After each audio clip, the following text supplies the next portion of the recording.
Satyabhama Institute of Science and Technology, Chennai. Satyabhama Institute of Science and Technology, Chennai. கொடைக்கானலில் பார்க்க வேண்டிய இடங்கள் பல இருந்தாலும் இப்போது சுற்றுலா பயணிகளை அதிக அளவில் கவரும் இடமாக மாறியிருக்கிறது குணா குகை. இதற்கு காரணம் மஞ்சுமல் பாய்ஸ் மலையாள படம். இந்த படத்திற்கும் குணா குகைக்குமான தொடர்பு என்ன பார்க்கலாம்.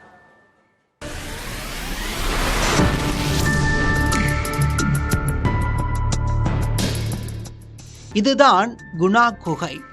எட்டி பார்த்தாலே கிறுகிறுப்பு உண்டாக்கும் ஆபத்தான பள்ளத்தாக்குகளுக்கு நடுவே பிரம்மாண்டமாய் வானுயர அமைந்திருப்பதுதான் கொடைக்கானல் தூண்பாறைகள்.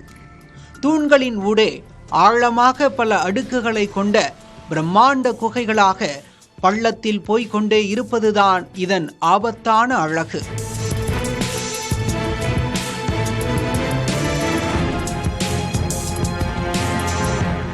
ஆங்கிலேயர்கள் இதனை பேய் குகை என்றே அழைத்தார்கள். ஆங்கிலேயர் ஆட்சி காலத்தில் அந்த குகைக்கு சாகச பயணம் செய்த அவர்கள் அங்கே தங்கி சமைத்த காரணத்தால் டெவில்ஸ் கிச்சன் என்று அழைக்கப்பட்டது. குணா படத்திற்கு பின்பு இதன் பெயர் குணா குகை என்றானது. ஏற்கனவே குணா படத்தின் மூலம் பிரபலமடைந்த இந்த பேய் குகை தற்போது மஞ்சுமல் பாய்ஸ் மலையாள படத்தின் மூலம் மீண்டும் அதிகம் பேரை ஈர்க்க தொடங்கியுள்ளது. டெவில்ஸ் கிச்சன் அப்படின்னு சொல்லக்கூடிய பகுதி இது 3 தூண் பாறைகளுக்கு இடையில் இருக்கக்கூடிய ஒரு பிளவு. நம்ம சாலை ஓரத்திலிருந்து காணும் அந்த தூண் பாறை அதை சுற்றி சோலை வனங்களுக்கு இடையே வந்தோம்னா அதோட பிற்பகுதி அடைவோம். அந்த பிற்பகுதியில் இருக்கக்கூடிய அந்த பிளவு கிட்டத்தட்ட 20 to 30 குகைகள், சிறிய பெரிய குகைகளாக இருக்கக்கூடிய தூண் பாறையோட உட்பகுதி தான் அந்த டெவில்ஸ் கிச்சன் அப்படின்னு சொல்லக்கூடிய குணா குகை அப்படின்னு சொல்லக்கூடியது.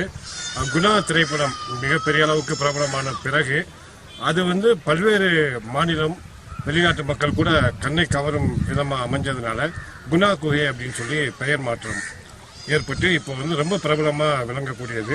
அதற்கு மேலும் ஒரு வலிமை சேர்க்கும் வகையில் 30 ஆண்டுகளுக்கு பிறகு எடுக்கப்பட்ட அந்த மலையாள திரைப்படம், அந்த மஞ்சுமல் பாய்ஸ் அப்படின்னு சொல்லக்கூடிய ஒரு உண்மை சம்பவத்தை தழுவி எடுக்கப்பட்ட ஒரு படம், அந்த இடத்தை முற்றிலுமாக ஒரு போக்கஸ்குள்ள கொண்டு போயிட்டு சொல்லலாம். குகைக்கு செல்லும் மண் பாதையில் புதர்களாகவும் புற்கள் போலவும் கண்களுக்கு தெரியாமல் மறைந்துள்ள ஆழமான பொந்துகளை பயணிகள் அறியாமல் அதற்குள் தவறி விழுந்து உயிர்விட்டும் குகைக்குள் இறங்க முற்படும் போது சரிவில் சறுக்கி குகையின் முடிவறியாத பள்ளத்திற்குள் விழுந்தும் கடந்த காலங்களில் உயிரிழப்புகள் நேர்ந்திருக்கின்றன. தெரிஞ்சு மேக்சிமம் ஒரு 25-30 பேர். ஆனால் அப்பெல்லாம் பாடியே கண்டுபிடிக்க முடியாது. இப்போ அப்படியெல்லாம் இல்லை. எங்கே போனாலும் எல்லாமே ஃபாரஸ்ட் டிபார்ட்மெண்ட், போலீஸ் டிபார்ட்மெண்ட் எல்லாமே கரெக்டாக போய் கரெக்டாக எடுத்து எல்லாமே இது பண்ணிடுறாங்க. ஆனால் இப்போ சமீபத்தில் எதுவும் உயிரிழப்பு இல்லை. இப்போ ஒரு 4-5-6 வருஷமா அந்த இதெல்லாம் எதுவுமே இல்லை. அந்த கேமரா வந்ததுக்கப்புறம் அது வந்ததுக்கப்புறம் எதுவுமே அந்த இதெல்லாம் ஒரு 10 வருஷத்துக்கு அப்புறம் ஒரு 7-8 வருஷத்துக்கு அப்புறம் எதுவுமே இல்லை. ஃபுல் சேஃப்டி எல்லாம். குணா குகைக்குள் செல்ல முடியாவிட்டாலும் அதன் முகப்பு பகுதி வரை சென்று காணும் அளவிற்கு வனத்துறை வசதிகளை ஏற்படுத்தி குகைக்குள் விளக்குகள் அமைத்து வனத்துறையே பயணிகளை பாதுகாப்பாக அழைத்துச் செல்லும் நடைமுறைகளை எதிர்காலத்தில் செய்ய வேண்டும் என்பது சுற்றுலா ஆர்வலர்களின் நீண்டகால கோரிக்கையாக உள்ளது.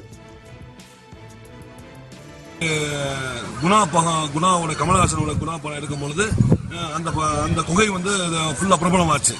எல்லாமே அந்த குகையை பார்க்கறதுக்கு படையெடுத்து வந்தாங்க. அந்த நேரங்களில் சில நேரங்களில் தவறி விழுந்து நிறைய பேர் இறந்து போயிருக்காங்க. அவங்க பாடி கூடியதை கிடைச்சது கிடையாது.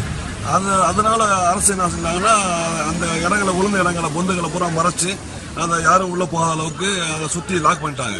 அதனால இப்போதைக்கு யாரும் குணா குகைக்குள்ள யாரும் இறங்கி பார்க்க முடியாத சூழ்நிலை இருக்கு. இருந்தாலும் இப்போ தற்சமயம் என்ன சொல்றோம்னா, வரக்கூடிய சுற்றுலா பயணிகளுக்கு வனத்துறை டிக்கெட்லாம் வாங்குறாங்க. ஆனால் குணா குகையை பார்க்க முடியாத சூழ்நிலை இருக்கு. முகப்புனாச்சு பார்க்கறது அளவுக்கு ஒரு பாதுகாப்பு ஏற்பாடு செய்து அதை பார்வையிடுறதுக்கு ஆவணம் செய்ய வேண்டும் வனத்துறை. குணா குகையை நோக்கி ஏராளமான சுற்றுலா பயணிகள் வரும் நிலையில் அங்கு செய்யப்பட்டுள்ள பாதுகாப்பு குறித்து வனச்சரகர் செந்திலிடம் கேட்டபோது அங்கு சூழல் காப்பாளர்கள் உதவியுடன் சுற்றுலா பயணிகளின் பாதுகாப்பு உறுதி செய்யப்படுவதாக தெரிவித்தார். புதிய தலைமுறைக்காக கொடைக்கானலில் இருந்து செய்தியாளர் செல்வ மகேஷ் ராஜா. Satyabhama Institute of Science and Technology, Chennai. Satyabhama Institute of Science and Technology, Chennai.